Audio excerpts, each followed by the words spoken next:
16 years ago on this day, we concluded the 90-day wholeness program in this place on 13th September, I think. So, when I suddenly remembered this in the afternoon, I was itching to do something. So, when we were doing the wholeness program with those 60 and odd people, very hardy ones because there was no place to live. A hut that was threatening to fall down any time, repeatedly threatening us that it's going to come down upon us. But still, we did all that we had to do there. And at that time, everybody dreamt we must build a meditation hall. It took maybe another 6 years or 7 years before we built the Spanda hall. Today, it is such that the Spanda hall is occupied almost 20 to 25 days in a month, and it's not available for anybody in the ashram. And sadhana hall is anyway bursting at the seams. So, today we started a project called Adi Yogi Alayam, a south-facing, a meditation hall which is south-facing, because Adi Yogi, when he sat as a guru, he sat south-facing. So this meditation hall is south-facing, and we will have a wonderful consecration which will befit him for this hall. So,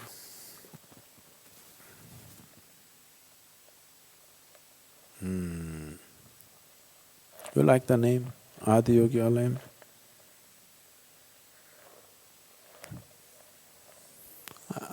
I've been thinking we have to have something in his name, because this fundamental possibility has evolved from this one idea that he put in those 7 people's minds.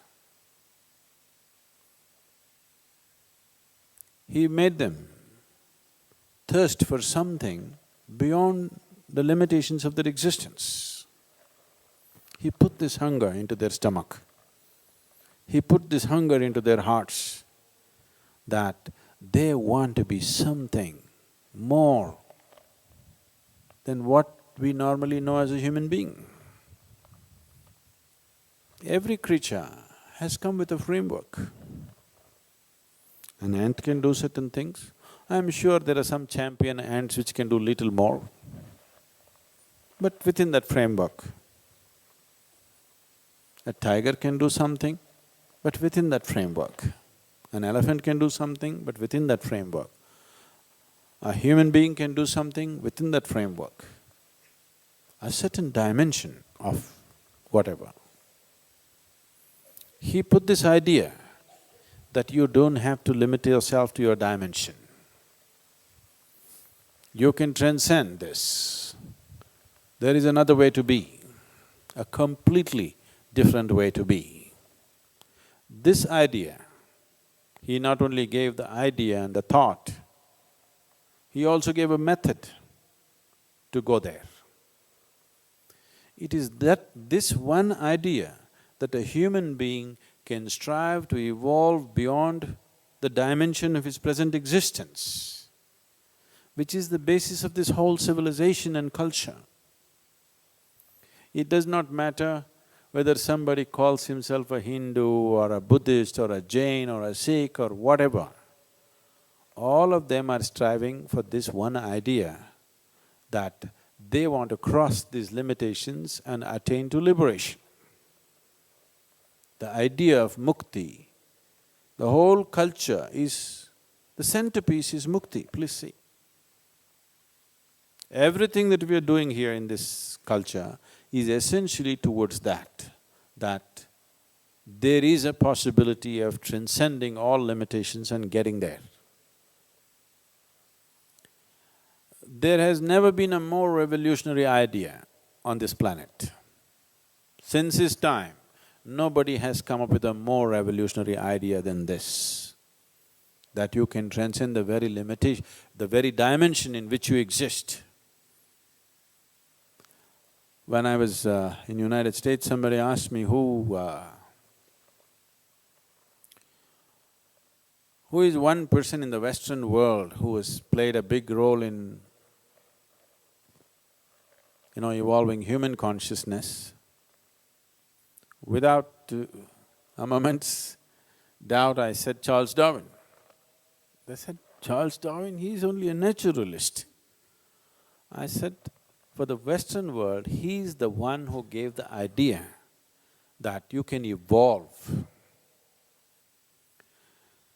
So Charles Darwin, though in no way was he spiritual, he saw this thing in nature, that everything is evolving.